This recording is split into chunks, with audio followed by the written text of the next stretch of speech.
करने वाला इंसान की जैसे दिखने लगता है, जो आखिर में बात करता है पूरा शैतान की जैसा दिखता है ಅನ್ನೋ ಹಂಗ ಇದು ದಿನ ನಡೆದು ಇದು ದಿನ ಎಲ್ಲರೂ ಬಹಳ ಸುಂದರ ಸುಂದರ ಮಾತುಗಳನ್ನ ಆಡಿರ್ತಾರ.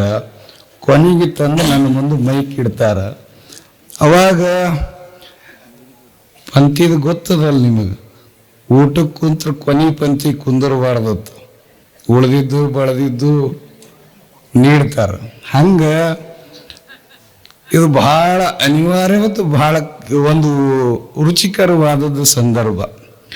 ಇಲ್ಲಿ ಏನನ್ನು ನಾನು ಹೇಳಿದೆ, ಯಾವ ವಿಷಯವನ್ನು ಹೇಳಿದೆ, ಒಂದು ಮಾತನ್ನ ಹೇಳ್ತೀನಿ. ಬದುಕಿನಲ್ಲಿ ಮತ್ತೊಬ್ಬರ ಮುಖದಲ್ಲಿ ನಗು ಬರಿಸುವ ಹಾಗೆ ಬದುಕುವುದೇ ನಿಜವಾದ ಧರ್ಮ ಅನ್ನೋದನ್ನು ಹೇಳ್ತೀವಿ. ನಾವೇನು ಮಾಡೋದು ಬೇಕಿಲ್ಲ, ನಮ್ಮಲ್ಲಿರೋದೆಲ್ಲ ಕೊಟ್ಟು ಬಿಡೋದು ಬೇಕಿಲ್ಲ, ತ್ಯಾಗ ಮಾಡೋದು ಬೇಕಿಲ್ಲ, ಎಲ್ಲ ಬಿಟ್ಟು ಹೋಗೋದಲ್ಲ. ಇದ್ದಿದ್ರಲ್ಲಿ ನಾವು ಹೆಂಗಿದೀವಿ ಹಂಗೆ ಇನ್ನೊಬ್ಬರ ಮುಖದೊಳಗೆ ಒಂದಿಷ್ಟು ನಗು ಬರಿಸುವ ಹಂಗೆ ಬದುಕೋ ಕಲೆಯನ್ನು ಕಲ್ತು ಬಿಟ್ರೆ ಇದು ಮಾನವನಾಗಿ ಹುಟ್ಟಿದ್ದಕ್ಕೂ ಸಾರ್ಥಕ. ಅದಕ್ಕೆ ಹಿಂದಿ ಒಳಗೆ ಬರೀತಾನೆ, ಅಪ್ನೆ ದುಃಖ ಮೇ ರೋನೆ ವಾಲೆ ಏ ಇನ್ಸಾನ್ दूसरों की दुख दर्द में आंसू बहाना सीख लो. तुम खाने में वो मजा नहीं है जो गरीबों को खिलाने में है. ए इंसान केवल 4 दिन की जीवन, ए इंसान केवल 4 दिन की जीवन, किसी की काम आना सीख लो, किसी की काम आना सीख लो ಅಂತ ಬರೀತಾನೆ. ಬಹಳ ಸುಂದರ ಮಾತಿದು. ಏನಂತಾನ ಅಂದ್ರ, ನಿನಗೆ ಕಷ್ಟ ಬಂದ್ರ, ನಿನಗೆ ತೊಂದರೆ ಬಂದ್ರ ನಿನ್ನ ಕಣ್ಣಿನಿಂದ ನೀರು ಬರೋದೇನು ದೊಡ್ಡ ಮಾತಲ್ಲ. ಆದ್ರೆ ನಿನ್ನ ಕಣ್ಣಿನಿಂದ ಯಾವಾಗ ನೀರು ಬರಬೇಕು ಅಂದ್ರೆ, ನಿನ್ನ ನೆರೆಹೊರೆಯವರಿಗೆ ತೊಂದರೆ ಆದ್ರ, ನಿನ್ನ ಅಕ್ಕಪಕ್ಕದವರಿಗೇನಾದ್ರೂ ಕಷ್ಟ ಬಂದ್ರ ನಿನ್ನ ಕಣ್ಣಿನಿಂದ ನೀರು ಬರಬೇಕು. ಅದು ನಿಜವಾದ ಮಾನವ ಜನ್ಮ ಅಂತಾನವ. ಅದು ನಿಜವಾದ ಮಾನವ ಜನ್ಮ. ಕೊಟ್ಟಾನ, ನಿನಗ ಬೇಕಾದಷ್ಟು ಕೊಟ್ಟಾನ. ಆ ಕೊಟ್ಟಿದ್ರಲ್ಲಿ ಇಲ್ಲದ ಬಡವನಿಗೆ ಒಂದು ತುತ್ತು ಕೊಟ್ಟು ಅವನಿಗೊಂದು ಹೊತ್ತಿನ ಅನ್ನದ ಆಶ್ರಯವನ್ನ ನೀನು ನೀಡಿದಿ ಅಂದ್ರೆ ನಿನಗೆ ಭಗವಂತ ಅಷ್ಟೆಲ್ಲ ಕೊಟ್ಟಿದ್ದಕ್ಕೂ ಸಾರ್ಥಕ ಅಂತ ಬರೀತಾನ. ಇಷ್ಟೆಲ್ಲ ಕೊಟ್ಟಿದ್ದಕ್ಕೂ ಒಂದು ತುತ್ತು, ಬರೇ ಅವ ಹೇಳೋದು ಬರೇ ಒಂದು ತುತ್ತು. ಮತ್ತೆ ಹೇಳ್ತಾನ ಬಹಳ ಸುಂದರ ಮಾತು, ಬರೇ 4 ದಿನದ ಜೀವನ ಇದು. ಎಂತಿಂತವ್ರು ಹೋಗಿಲ್ಲ. ಅಲೆಕ್ಸಾಂಡರ್, ನೆಪೋಲಿಯನ್ ಇವರೆಲ್ಲ ಜಗತ್ತನ್ನ ಗೆದ್ದವರು. ಸಾಮ್ರಾಟ ಅಶೋಕನ ಕಥೆಯನ್ನ ಕೇಳಿರಿ, ಇಡೀ ಭಾರತವನ್ನ ಗೆದ್ದವು. ಇಡೀ ಭಾರತವನ್ನ ಗೆದ್ದ. ಯಾರು ಉಳಿದಾರಂದ್ರೇನು? 1,00,000 ಕೋಟಿ ಗಳಿಸಿದ್ರೇನು, 1,000 ಕೋಟಿ ಗಳಿಸಿದ್ರೇನು, ಏನೆಲ್ಲ ಸಂಪತ್ತನ್ನ ಪಡೆದ್ರು ಯಾರು ಉಳಿದಿಲ್ಲ. ಉಳಿಯೋದು ಒಂದೇ, ಕೀರ್ತಿ ಅಪಕೀರ್ತಿ. ಈ ಕೀರ್ತಿಯನ್ನ ಪಡೆಯುವ ಸಲುವಾಗಿ ಈ ಕೆಲಸ. ಅದಕ್ಕೆ ಸಿದ್ದಯ್ಯ ಪುರಾಣಿಕರು ಬರೆಯಲ್ಲ, ಬಾಡದ ಹೂವಿಲ್ಲ ಬಾಡುವ ಮುನ್ನ ಮುಡಿಯಬೇಕು, ಕೊಳೆಯದ ಹಣ್ಣಿಲ್ಲ ಕೊಳೆಯುವ ಮುನ್ನ ತಿನ್ನಬೇಕು, ಹಳಸದ ಅನ್ನವಿಲ್ಲ ಹಳಸುವ ಮುನ್ನ ಉಣ್ಣಬೇಕು, ಸಾಯದ ಮನುಜನಿಲ್ಲ ಸಾಯುವ ಮುನ್ನ ಸತ್ಕೀರ್ತಿಯನ್ನ ಪಡೆಯಬೇಕು, ಸತ್ಕೀರ್ತಿಯನ್ನ ಪಡೆಯಬೇಕು. ಕೀರ್ತಿ ಪಡೆಯೋ ಕೆಲಸ ಇದು ಕೆಲಸ, ಸತ್ಕೀರ್ತಿಯನ್ನ ಪಡೆಯೋ ಕೆಲಸ. ಆ ಕೆಲಸಕ್ಕೆ ಬಹಳ ಪ್ರೇರಣಾದಾಯಕರಾಗಿ, ಬಹಳ ಹುಮ್ಮಸ್ಸಿನಿಂದ ನಿಮಗೆ ಫಸ್ಟ್ ಅಟೆಂಪ್ಟ್ ಏನಿರ್ತದಲ್ಲ, ಫಸ್ಟ್ ಅಟೆಂಪ್ಟ್ ಭಾರಿ ಇಂಪಾರ್ಟೆನ್ಸ್ ಯಾವಾಗೂ ಲೈಫ್ ಒಳಗೆ. First attempt is best attempt. ಅದು ಬಹಳ ಇಂಪಾರ್ಟೆಂಟ್. ಯಾಕಂದ್ರೆ ನಿಮ್ಮ ಕಾನ್ಫಿಡೆಂಟ್ ಲೆವೆಲ್ ಅನ್ನೋದು ಹೆಚ್ಚಿಸ್ತದ, ಇಳಿಸ್ತದೆ. ಕಾನ್ಫಿಡೆಂಟ್ ಲೆವೆಲ್ ಅಂದ್ರೆ ಮನುಷ್ಯನಿಗೆ ತನ್ನ ಮೇಲೆ ತನಗೆ ನಂಬಿಕೆಯನ್ನ ಹುಟ್ಟಿಸುವಂತ ಕೆಲಸಗಳು ಏನಾಗ್ತಾವಲ್ಲ, ಅವಾಗ ಅವನಿಗೆ ಒಬ್ಬ ಮನುಷ್ಯನಲ್ಲಿ 100 ಆನೆ ಬಲ ಬರ್ತದೆ, ತಾಕತ್ತು ಬರ್ತದೆ. ಯಾವಾಗ ಕಾನ್ಫಿಡೆಂಟ್ ಇದ್ದಾಗ. ಈಗ ನಾ ಇಷ್ಟು ಕಾನ್ಫಿಡೆಂಟ್ ಆಗಿ ಮಾತಾಡಕತ್ತೀನಿ ಅಂದ್ರೆ ನನ್ನಲ್ಲಿ ಆ ಎನರ್ಜಿ, ಆ ಒಂದು ಬೂಸ್ಟಿಂಗ್ ಅನ್ನ ಕೊಡೋಕ ಬಹಳ ಒಂದು ಸುಂದರ ಮನಸ್ಸು ಇಲ್ಲಿ ಕುಂತದ. ನಿಜವಾಗಿ ನಮ್ಮ ನಿರೂಪಕರು ಹೇಳಿದ್ರು, ಸಕ್ಕರೆಯ ಮಂತ್ರಿಗಳು ಅಂತ ಹೇಳಿ ಅಷ್ಟಕ್ಕೆ ಬಿಡ್ಲಿಲ್ಲ ಅವರು, ಸಕ್ಕರೆ ಅಂತ ಮನಸ್ಸಿನ ಮಂತ್ರಿಗಳು ಅಂತನೂ ಹೇಳಿದ್ರು. ನಿಜವಾಗಿ ನಮ್ಮ ನಾಡಿನೊಳಗೆ ಇಡೀ ಕರ್ನಾಟಕದೊಳಗೆ ಅತ್ಯಂತ ಡೀಸೆಂಟ್ ಫೆಲೋ. ಅವ್ರಿಗೆ ಯಾರಿಗೂ ಕಂಪೇರ್ ಮಾಡೋಕೆ ಸಾಧ್ಯ ಇಲ್ಲ. ನಮ್ಮ ರಾಜ್ಯದೊಳಗೆ ಯಾರ ಜೊತೆ ಮಾತಿನ ಇದು ಇಲ್ಲ, ಯಾರ ಜೊತೆ ಮಾತಿನ ಸಮರಕ್ಕೆ ಹೋಗೋದಿಲ್ಲ. ಯಾರ ಏನ್ರಿ ಅಂದ್ರೆ ಅವ್ರು ಹೋಲ್ ಬಿಡು ಅಂದ್ಬಿಡ್ತಾರೆ. ಏನ್ ಮಾಡೋದು ಬಿಡು ಹೋಲ್ರಿ ಅಪ್ಪವ್ರು ಅಂತ ನಾನೇ ಅಂದಿರ್ತೀನಿ. ಸಾಹೇಬ್ರ ನೀವು ಇನ್ನೂ ಎತ್ತರ ಸ್ಥಾನಕ್ಕೆ ಸಾಕ್ರಿ ಅಪ್ಪವ್ರು, ಸಾಕ್ರಿ ಮಂತ್ರಿ ಆಗೀನಿ. ಹಿಂಗ ಸಾಕು ಅನ್ನೋವನೇ ನಿಜವಾದ ದೊಡ್ಡವ, ಬೇಕು ಬೇಕು ಅಂದವನೇ ಬಡವ ನಿಜವಾಗಿ. ಸಾಕು, ಎಲ್ಲ ಸಾಕು, ಸಾಕ್ರಿ ಅಪ್ಪವ್ರು. ಇಷ್ಟೆಲ್ಲ ಪ್ರೀತಿ ಕೊಟ್ಟದ ನಾಡಿನ ಜನತೆ. ನಾನು ಏನು ಬಯಸಿದ್ದೆ ಅದ್ರ 10 ಪಟ್ಟು ಜನ ನನ್ನನ್ನು ಗುರುತಿಸ್ಯಾರ. 10 ಪಟ್ಟು ನನ್ನ ಅಕ್ಕರೆಯಿಂದ ಪ್ರೀತಿಯಿಂದ ನನ್ನ ಮನೆ ಮಗನಂಗ ಕಾಣ್ತಾರ. ಅದರಿಗಿಂತ ದೊಡ್ಡದು ಏನ್ ಬೇಕು ಅನ್ನುವಂಥ ಅತ್ಯಂತ ಮಗು ಸ್ವರೂಪದ ಮನಸ್ಸಿನ ನಿಜವಾಗಿ ನಿಷ್ಕಲ್ಮಶವಾದ ವ್ಯಕ್ತಿ ನಾನು. ಅವ್ರು ಮುಂದದಾರ ಅಂತೂ ವರ್ಣನ ಮಾಡೋದಿಲ್ಲ. ನೀವು ಅವ್ರು ಇರದೇ ಇದ್ರೂ ಕೂಡ ನಾನು ಭಾಳ ಹತ್ತಿರದಿಂದ ಅವ್ರನ್ನ ನೋಡ್ದಾವಿದ್ದೀನಿ, ಭಾಳ ಹತ್ತಿರದಿಂದ ಅವ್ರನ್ನ ಕಂಡಾವಿದ್ದೀನಿ. ಆದ್ರೆ ನಾವು ಒಂದು ಸಲನೂ ಅವ್ರಿಗೆ ಫೋನ್ ಮಾಡಿ ಮಾತಾಡೋದಿಲ್ಲ. ಇಲ್ಲಿ ತನಕ ನಾನು 10-15 ವರ್ಷದಿಂದ ಅವ್ರ ಸಂಪರ್ಕದೊಳಗಿದ್ದೀನಿ. ಒಂದೇ ಒಂದು ಸಿಂಗಲ್ ಕಾಲ್ ಅವ್ರಿಗೆ ನಾ ಮಾಡಿಲ್ಲ, ನನಗೆ ಅವ್ರು ಮಾಡೋದು. ಏನಿದ್ರು ನೇರ ಹೋಗೋದು, ಸಾಹೇಬ್ರ ಮುಂದೆ ಕುಂದ್ರೋದು, ಮಾತಾಡೋದು. ಅವರು ಏನ್ರ ಇತ್ತು ಅಂದ್ರೆ ಮಠಕ್ಕೆ ಬರೋದು, ಹಿಂಗ್ರಿ ಅಪ್ಪವ್ರ ಅಂತ ಹೇಳೋದು. ಅಂದ್ರೆ ಒಂದು ಒಳ್ಳೆ ಸಂಬಂಧ, ಗುರು ಶಿಷ್ಯರು ಗುರು ಭಕ್ತರ ಸಂಬಂಧ ಬಹಳ ಒಂದು ಜೋಪಾನವಾಗಿ ಕೊಂಡೊಯ್ಯುವಂಥ ನಮ್ಮ ನಾಡಿನ ಹೆಮ್ಮೆಯ ನಾಯಕರು ಆಗಿರುವಂಥ ಇವತ್ತಿನ ಕಾರ್ಯಕ್ರಮದ ಅಧ್ಯಕ್ಷತೆಯನ್ನು ವಹಿಸಿ ಉದ್ಘಾಟನೆಯನ್ನ ನೆರವೇರಿಸಿರುವ ನಮ್ಮ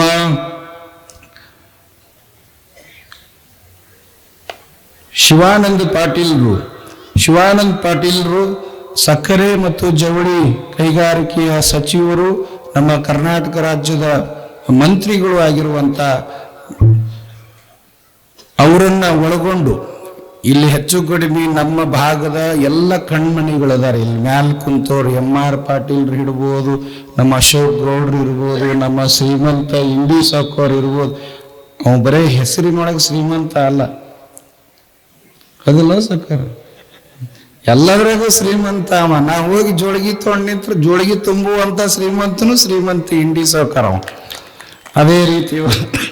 ಅದೇ ರೀತಿ ಒಳಗೆ ನಮ್ಮ ದಾದಾ ಗೌಡ್ರ ಮನೆತನದ ಮೊಮ್ಮಗ ಆಗಿರುವ ನಮ್ಮ ಪ್ರಭು ಗೌಡ್ರಾಗಿರ್ಬೋದು, ನಮ್ಮ ಸತೀಶ್ ಕುಂಬಾರರಾಗಿರ್ಬೋದು, ನಮ್ಮ ಈ ಮಠದ ಮೊದಲು ನಾವು ಇದಕ್ಕೊಂದು ಗಂಗೆ, ಇವತ್ತೇನು ಗಂಗಾ ನಡೀತದ, ಗಂಗೆ ನೀವೆಲ್ಲ ಕುಡಿತೀರಲ್ಲ, ಆ ಗಂಗೆಯನ್ನ ಹರಿಸಿದವ ಯಾರ ಭಗೀರಥ ಅಂದ್ರೆ ನಮ್ಮ ಶ್ರೀಕಾಂತ್ ಗುಡಿಗ್ನವ್ರು ಆಗಿರ್ಬೋದು. ಅದೇ ರೀತಿ ಒಳಗೆ ನಮ್ಮ ಹೊಸಮನಿ ಸರ್ ಅವರಾಗಿರ್ಬೋದು, ನಮ್ಮ ಭಾಗದೊಳಗೆ ಹಿರಿಯರು, ನ್ಯಾಯವಾದಿಗಳು, ಹಳ್ಳಿ ಜನರನ್ನ ಅತ್ಯಂತ ಸೂಕ್ಷ್ಮವಾಗಿ ಸಂರಕ್ಷಣೆ ಮಾಡುವಂಥ MR ಪಾಟೀಲ್ರವರಾಗಿರ್ಬೋದು, ಬಣಿಜಿಗ ಸಮಾಜದ ಪ್ರಮುಖರಾಗಿರುವ ಈರಾಬಟ್ಟಿ ಸಾಕೋರಾಗಿರ್ಬೋದು, ಹಿರಿಯರಾಗಿರುವ ನಮ್ಮ ಜಟ್ಟಪ್ಪಣ್ಣ ರೌಳಿಯವರಾಗಿರ್ಬೋದು, ನಮ್ಮ ಸಾಲೂಟಿಗೆಯ ಚನ್ನಗೌಡ್ರಾಗಿರ್ಬೋದು, ಸಾಲೂಟಿಗೆಯ ನಮ್ಮ ಮಲ್ಲನಗೌಡರಾಗಿರ್ಬೋದು. ಅದೇ ರೀತಿ ಒಳಗ ನಮ್ಮ ಭಾಗದ ಇವರು 3 ಜನ, ಇವರು ಕಲ್ಯಾಣಿ ಜೀತಪ್ಪಣ್ಣ ಕಲ್ಯಾಣಿಯವರಾಗಿರ್ಬೋದು, ನಮ್ಮ ಮೆಂಬರ್ ಉಮೇಶ್ ದೇಗನಾಡ್ರವರಾಗಿರ್ಬೋದು, ಸುಧೀರ್ ಅವರಾಗಿರ್ಬೋದು. ಅದೇ ರೀತಿ ಒಳಗೆ ಇವತ್ತು ನೋಡ್ರಿ, ನೀವೆಲ್ಲ ಶೊಟ್ರ್ ಹಾಕೊಂಡು ಬಂದೀರಿ, ತೆಲಿಗೆ ಟೆಪಿಗೆ ಹಾಕೊಂಡಿರಿ. ನಿಮ್ಗೆ ಎಷ್ಟು ವಯಸ್ಸ ಅಂದ್ರೆ 50-60 ಒಳಗಿದ್ದೀರಿ. ಇಲ್ಲೊಂದು ಮನುಷ್ಯ ಕೂತದ 90 ದಾಟ್ಯದ, 91 ವಯಸ್ಸಿನೊಳಗಿರುವಂತ ಶಾ ಅವರು ಒಂದು ಸ್ವೆಟರ್ ಇಲ್ಲ, ತಲೆ ಮೇಲೆ ಒಂದು ಟೆಪಿಗಿಲ್ಲ. ಬಂದು ಏನಂದ್ರು ಅಂದ್ರೆ ನನಗೆ ಬಂದು, ಅಪ್ಪೋರ ನೀವು ಕರೆದಿರಿ ಅಂದ್ರೆ ನಾ ಬರದೇ ಇರೋಕೆ ಹೆಂಗೆ ಸಾಧ್ಯ? ನಿನ್ನೆ ನಾ ಫೋನ್ ಮಾಡ್ದಾಗ ಕೆಮ್ಮಿತ್ತು, ಅವ್ರಿಗೆ ಜೋರು ಕೆಮ್ಮಾಗತ್ತಿದ್ರು. ನಾನು ರೆಸ್ಟ್ ಮಾಡ್ರಿ ಅಂತ ನಾನಂದೆ. ಅಪ್ಪೋರ ನೀವು ಕರೆದಿರಿ ದೊಡ್ಡ ಮಾತ, ಯಾಕಂದ್ರೆ ಗುರು ಆಜ್ಞೆನ ಪಾಲನೆ ಮಾಡಬೇಕು. ಅದಕ್ಕೆ ಎಷ್ಟೊತ್ತಕ್ಕಾಗ್ಲಿಕ್ಕೆ ನನ್ನ ಶರೀರ ಸಪೋರ್ಟ್ ಮಾಡೋ ತನ ವೇದಿಕೆ ಮೇಲೆ ಕುಂದಿರ್ತೀನಿ ಅಂತ ಹೇಳಿದಂತ ನಮ್ಮ ಈ ಭಾಗದೊಳಗೆ ಶಿಕ್ಷಣ ಕ್ರಾಂತಿಯನ್ನ ಮಾಡಿರುವ ಶಾ ಅವರಿಗೂ ಕೂಡ ಒಂದು ಜೋರಾದ ಚಪ್ಪಾಳೆಯನ್ನ ತಟ್ಟಬೇಕು. ಅವರು ಇಲ್ಲಿಯ ವಿದ್ಯಾರ್ಥಿಗಳನ್ನ ಬಹಳ ದೊಡ್ಡ ಶ್ರೀಮಂತರನ್ನಾಗಿ ಮಾಡೋಕತ್ತಾರ. ಅಂತ ಶಾ ಅವರಾಗಿರ್ಬೋದು, ನಮ್ಮ ಪ್ರೀತಿಯ ಶಿಷ್ಯರಾಗಿರುವ ಮುರಳೀಧರರು ಆಗಿರ್ಬೋದು, ಸುಂದರವಾಗಿ ನಿರೂಪಣೆಯನ್ನು ಮಾಡ್ತಾ ಇರುವ ನಮ್ಮ ನಿರೂಪಕರಾಗಿರ್ಬೋದು, ಇವತ್ತಿನ ದಾಸೋಹ ಸೇವೆಯನ್ನು ಮಾಡಿರುವ ನಮ್ಮ ಕಾಸುಗೋಡ್ ಬಿರಾದಾರರು ಆಗಿರ್ಬೋದು, ಹೀಗೆ ಎಲ್ಲರನ್ನ ಒಳಗೊಂಡು ಇದು ಒಂದು ಜವಾಬ್ದಾರಿ. ನೀವು ಯಾರು ಬೇಜಾರಾಗಬೇಡ್ರಿ. ಏನು ಮಾತಾಡಬೇಕು, ನಮ್ಮ ಬ್ರದರ್ ಮಾತಾಡ್ಬಿಟ್ಟಾನೆ. ಈಗ ನಾ ಏನು ಮಾತಾಡೋದೇನು ಬೇಕಿಲ್ಲ, ಯಾಕಂದ್ರೆ ಏನು ಹೇಳಬೇಕು ಎಲ್ಲ ಹೇಳ್ಯಾನ, ಏನು ತಿಳಿಸ್ಬೇಕು ತಿಳಿಸ್ಯಾನ. ಆದ್ರೆ ನಂದು ಏನು ಕರ್ತವ್ಯ ಅಂದ್ರೆ ಎಲ್ಲರನ್ನ ಗುರುತಿಸೋದು, ಎಲ್ಲರನ್ನ ಪರಿಚಯಿಸುವುದು ನನ್ನ ಕೆಲಸ ಇದು. ಯಾಕೆಂದ್ರೆ ನೀವೆಲ್ಲ ನಿಮ್ಮ ಮನೆಗೆ ಬೀಗರು ಬಂದ್ರೆ ಏನು ಮಾಡ್ತೀರಿ? ಎಲ್ಲರೂ ವೆಲ್ಕಮ್ ಮಾಡ್ತೀರಿ, ಅವ್ರಿಗೆ ಆತಿಥ್ಯ ಮಾಡ್ತೀರಿ. ಅದೇ ರೀತಿ ಒಳಗೆ ಇವತ್ತ ಬಡವನ ಮಟ್ಟಕ್ಕೆ ನೀವೆಲ್ಲ ಬಂದಿರಿ ಅಂದ್ಬಳಕ್ಕೆ ನಿಮ್ಮನ್ನು ಸ್ವಾಗತ ಮಾಡೋದು ನನ್ನ ಜವಾಬ್ದಾರಿ, ನನ್ನ ಕರ್ತವ್ಯ. ಈ ನಿಟ್ಟಿನೊಳಗೆ 5 ದಿನದ ಈ ಪ್ರವಚನ ವೇದಿಕೆಯ ಸಮಾರಂಭ ಇವತ್ತು ಈ ನಿರ್ಮಾಣ ಆಗಿ 2ನೇ ದಿನದೊಳಗೆ ನಾವೆಲ್ಲ ಇದೀವಿ. ಇಲ್ಲೇನು ಬಹಳ ವಿಷಯ ಏನಿಲ್ಲ. ನಮ್ಮ ಆಧ್ಯಾತ್ಮಿಕ ಬದುಕು ಸುಂದರ ಆಗಬೇಕು ಅಂದ್ರೆ ನಾವು ಒಂದಿಷ್ಟು ಶ್ರದ್ಧೆ ಭಕ್ತಿಯನ್ನ ಕಲಿಯಬೇಕು. ಆ ಭಕ್ತಿ ಮತ್ತು ಶ್ರದ್ಧೆ ನಮ್ಮ ಬದುಕನ್ನ ಶೃಂಗಾರ ಮಾಡ್ತದೆ. ಯಾವ ರೀತಿ ಒಂದು ಹೂವಿನ ಬಳ್ಳಿಗೆ ಗೊಬ್ಬರ, ನೀರು, ಮಣ್ಣು, ಹೂವು ಅರಳುವಂಗ ಮಾಡ್ತದ, ಹಂಗ ನಮ್ಮ ಬದುಕನ್ನ ಅರಳೋ ಹಾಗೆ ಮಾಡೋದೇ ಶ್ರದ್ಧೆ ಮತ್ತು ಭಕ್ತಿ. ಇವೆರಡನ್ನ ಬೆಳೆಸಿಕೊಳ್ಳಿ ಅಂತ ಹೇಳಿ ಈ ಭಾಗದೊಳಗ ಸುಮಾರು 40 ಹಳ್ಳಿಗಳನ್ನ ಸಂಚಾರ ಮಾಡಿ ಜನಜಾಗೃತಿಯನ್ನ ಮಾಡಿ ಒಂದು ಧರ್ಮ ಸಭೆಯನ್ನ ಮಾಡೋ ಕಾರ್ಯವನ್ನ ಇವತ್ತು ಇಂಡಿ ಮಠದೊಳಗ ನಡೆದದ. ಇಲ್ಲೇನು ನೀವು ಸೇರಿರಿ, ಒಂದು ಹಳ್ಳಿಯವರಿಲ್ಲ ಅಂತ ಎಲ್ಲರಿಗೆ ಗೊತ್ತದ. ಎಲ್ಲ ಹಳ್ಳಿಯಿಂದ ಬಂದಿರಿ. ಬಹಳ ಜನ ಹಿರೇಬೇನೂರಿಂದ, ಚಿಕ್ಕವೇನೂರಿಂದ, ಚ್ವಾರಿಗೆಯಿಂದ, ಚೌಡ್ಯಾಳದಿಂದ, ಅಷ್ಟೇ ಅಲ್ಲದೆ ಶಿರ್ಷಾಡದಿಂದ, ಸಂಗೋಗಿ, ಮಸಳಿ, ಹಿಂಗೆ 10 ಹಲವು ಗ್ರಾಮದಿಂದ ನೀವೆಲ್ಲ ಬಂದು ಇಲ್ಲಿ ಸಮ್ಮಿಲಿತರಾಗಿರಿ. ಎದಕ್ಕ ಅಂದ್ರೆ ಧರ್ಮ ಆ ರುಚಿಯನ್ನ ನೋಡಬೇಕು ಅಂತ ಬಂದಿರಿ, ಧರ್ಮ ಸಭೆಯನ್ನ ಆಲಿಸಬೇಕಂತ ಬಂದಿರಿ. ನಿಮ್ಮೆಲ್ಲರ ಸವಿ, ಆಧ್ಯಾತ್ಮಿಕದ ಸವಿ ಸದಾಕಾಲ ಸವಿಯಾಗಿರಲಿ. ಧರ್ಮ ನೀವು ಯಾವತ್ತೂ ಬಿಡಬೇಡ್ರಿ. ಧರ್ಮೋ ರಕ್ಷತಿ ರಕ್ಷತ ಅನ್ನೋ ಹಂಗ ಧರ್ಮವನ್ನ ನಾವು ಪಾಲನೆ ಮಾಡಿದ್ರೆ ಧರ್ಮ ನಮ್ಮನ್ನ ಪಾಲನೆ ಮಾಡ್ತದ. ಧರ್ಮದೊಳಗೆ ಏನೂ ಬಹಳ ಇರೋದಿಲ್ಲ. ಧರ್ಮದ ವಿಷಯದೊಳಗೆ ಭಾಳ ಡಿಫಿಕಲ್ಟ್ನು ಏನೂ ಇಲ್ಲ. ಇರೋದೇ 4 ವಿಚಾರಗಳು ಧರ್ಮದೊಳಗೆ. ನಾ ಭಾಳ ಸುಂದರವಾಗಿ ಸರಳವಾಗಿ ಹೇಳುತ್ತೀನಿ ಕೇಳ್ರಿ. 4 ವಿಚಾರಗಳು ನಮ್ಮ ಜೀವನದೊಳಗೆ ಅಳವಡಿಸ್ಕೋಬೇಕು. ಏನು ಅಂದ್ರೆ, ಈ ತಲೆಯನ್ನು ಕೊಟ್ಟಾನಲ್ಲ ಭಗವಂತ, ಈ ತಲೆಯಿಂದ ಕೆಟ್ಟದ್ದನ್ನ ಯೋಚಿಸಬಾರದು. 2ನೇದು ಈ ಮನಸ್ಸೇನು ಕೊಟ್ಟಾನಲ್ಲ ಭಗವಂತ, ಈ ಮನಸ್ಸಿನಿಂದ ಕೆಟ್ಟದ್ದನ್ನ ಭಾವಿಸಬಾರದು. 3ನೇದು ಈ ಕೈಗಳಿಂದ ಕೆಟ್ಟದ್ದನ್ನ ಯಾರಿಗೂ ಮಾಡಬಾರದು. 4ನೇದು ನಮ್ಮ ಸಿದ್ಧಲಿಂಗ ದೇವರು ಹೇಳ್ದಂಗ ಈ ಬಾಯಿಯಿಂದ ಯಾರಿಗೂ ಕೆಟ್ಟದ್ದನ್ನ ಆಡಬಾರದು. ಇಷ್ಟು ಮಾಡಿಬಿಟ್ರೆ ಧರ್ಮವನ್ನ ನಾವು ಪಾಲನೆ ಮಾಡ್ದಂಗ ಅನ್ನೋದು ಕಲಿಸೋ ಸಲುವಾಗಿ ಧರ್ಮ ಸಭೆಗಳು. ಯಾಕಂದ್ರೆ ಇವತ್ತಿನ ದಿನಮಾನದೊಳಗೆ ಹೆಂಗಾಗ್ಯದ ಅಂದ್ರೆ ಪರಸ್ಪರ ಪ್ರೇಮ, ವಿಶ್ವಾಸ, ಸ್ನೇಹ ಕಮ್ಮಿ ಆಗ್ಯದ. ದಾರ್ಶನಿಕ ಒಬ್ಬ ಬರ್ದಾನ, मंदिर तोड़ो मस्जिद तोड़ो लेकिन किसी का दिल मत तोड़ो, हर दिल में भगवान बसता है ಅಂತ ಬರ್ದಾನ. ಬಹಳ ಸುಂದರವಾದ ಒಂದು ಸಾಲನ್ನ ಬರ್ದಾನ. ಮಂದಿರ ಬಿದ್ದರೂ ಪರವಾಗಿಲ್ಲ, ಮಸ್ಜಿದ್ಗಳು ಬಿದ್ದರೂ ಪರವಾಗಿಲ್ಲ, ಆದ್ರೆ ಮತ್ತೊಬ್ಬರ ಮನಸ್ಸು ಮುರಿಯುವಂತ ಕೆಲಸ ಯಾರು ಮಾಡಬಾರದು ಅಂತ ಬರ್ದಾನ. ಹಂಗ ಅದೇ ವ್ಯವಸ್ಥೆಯನ್ನ ಕಲಿಸೋದೇ ಧರ್ಮ. ಆ ಧರ್ಮವಂತರಾಗಿ ಸಮಾಜದೊಳಗೆ ನಲ್ಮೆಯಿಂದ, ಪ್ರೀತಿಯಿಂದ, ಸಹೋದರತ್ವದಿಂದ ನಾವೆಲ್ಲ ಬದುಕಿ ಬಾಳೋಣ ಅನ್ನೋ ಮಾತನ್ನ ಹೇಳಿ, ಇಲ್ಲೇನು ಬಡ ಮಕ್ಕಳಿಗಾಗಿ ನಿರ್ಮಾಣ ಆಗ್ತಾ ಇರುವಂತ ಬಡ ಮಕ್ಕಳ ಉಚಿತ ಅನ್ನ ಪ್ರಸಾದ ನಿಲಯದ ಮೇನ್ ಪಿಲ್ಲರ್ ಇವತ್ತೇನು ನಮ್ಮ ವೇದಿಕೆಯ ಮೇಲೆ ಬಂದು ಏನು ಒಂದು ಮಾತಂದ್ರು ಅಂದ್ರೆ, ಈ ಕೊಟ್ಟಿದ್ದಷ್ಟೇ ಅಲ್ಲ, ಮುಂದೇನಾದ್ರೂ ಪ್ರಸಂಗ ಬತ್ತು ಅಂದ್ರೆ ನೀವೇನಾದ್ರೂ ಹೇಳಿದ್ರೆ ಅದನ್ನೂ ಕೂಡ ನಾ ಮಾಡ್ತೀನಿ ಅಂತ ಹೇಳುವಂತ ಮನಸ್ಸು ಅದಲ್ಲ, ಅದು ನಿಜವಾಗಿ ದೊಡ್ಡ ಮನಸ್ಸು. ಬಹಳ ಜನ ಕೊಟ್ಟಿವಿ ಬಿಡ್ರಿ ಸಾಕು ಬೇಕಾದಷ್ಟಾಯ್ತು ಅನ್ನುವಂಥವ್ರು ಅದಾರ. ಆದ್ರೆ ಕೊಟ್ಟ ಬಳಕನು ಇನ್ನೂ ಬೇಕಂದ್ರೆ ಕೇಳ್ರಿ ಅಪ್ಪೋರ, ನೀವು ಯಾವಾಗ ಕೇಳ್ತೀರಿ ಅವಾಗ ನಾ ಮುಂದೆ ಬಂದು ನಿಂದಿರ್ತೀನಿ ಅಂತ ಹೇಳುವಂತ ನಮ್ಮ ಶಿವಾನಂದ ಪಾಟೀಲ್ರು ನಿಜವಾಗಿ ದೊಡ್ಡ ಮನಸ್ಸಿನ ವ್ಯಕ್ತಿಗಳು. ಅಂತ ವ್ಯಕ್ತಿಗಳು ಸಮಾಜದೊಳಗೆ ಇರೋದ್ರಿಂದನೇ ಸಾಮರಸ್ಯ. ನೀರಿನೊಳಗೆ ಮೀನಿತ್ತು ಅಂದ್ರೆ ನೀರು ಸ್ವಚ್ಛ ಇರ್ತದ, ಸಮಾಜದೊಳಗೆ ಒಳ್ಳೆ ಮನಸ್ಸುಗಳಿದ್ರೆ ಸಮಾಜ ಸುಂದರವಾಗಿರ್ತದ ಅನ್ನೋ ಮಾತನ್ನ ಹೇಳಿ ಇವತ್ತಿನ ಸಭೆಯನ್ನ ಬಹಳ ಸರ್ವಾಂಗ ಸುಂದರವಾಗಿ ಏರ್ಪಾಟಾಗಿ ಸಮಯ 9ಕ್ಕೆ ನಾವು ಎಲ್ಲವನ್ನ ಕ್ಲೋಸ್ ಮಾಡಬೇಕು ಅನ್ನೋ ಒಂದು ಭಾಳ ಕಟ್ಟುನಿಟ್ಟಿನ ನಿರ್ದೇಶನ ಅದು ನಮ್ಮ ಕಮಿಟಿಯವ್ರದ್ದು.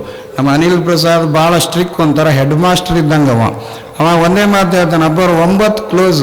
ಯಾಕಂದ್ರೆ ಹಳ್ಳಿಯಿಂದ ಬಂದ ಜನಕ್ಕೆ ಹೊಳ್ಳಿ ಹೋಗೋಕೆ ಅವಕಾಶ ಆಗಬೇಕು ಅಂತ ಅನ್ನೋದ್ರಿಂದ ಇಲ್ಲಿ ವೇದಿಕೆ ಮೇಲೆ ಭಾಳ ಜನ ಮಾತಾಡೋರಿದ್ರು. ಜಟ್ಟಪ್ಪಣ್ಣ ರೌಳಿಯವರು ಮಾತಾಡೋರಿದ್ರು, ಹಿರಿಯರೆಲ್ಲ ಮಾತಾಡೋರಿದ್ರು, ನಮ್ಮ ಮಲ್ಲಣ್ಣಗೌಡರು ಮಾತಾಡೋರಿದ್ರು, ಅನೇಕ ಜನ ಮಾತಾಡೋರಿದ್ರು. ಸಮಯದ ಅಭಾವ ಇರೋದ್ರಿಂದ ಶ್ರೀಮಠ ಸದಾವು ಕಾಲ ನಿಮ್ಮ ವೇದಿಕೆಗೆ, ನಿಮ್ಮ ಬರವಣಿಗೆಗೆ ನಾವು ಸದಾ ಸಿದ್ಧರಿರ್ತೀವಿ.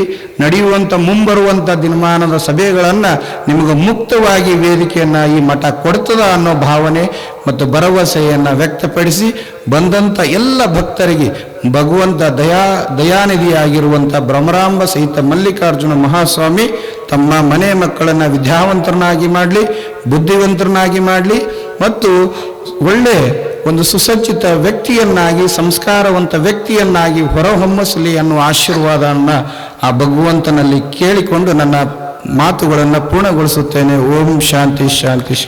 ಬುರಾ ಮತ್ ಬೋಲೋ, ಬುರಾ ಮತ್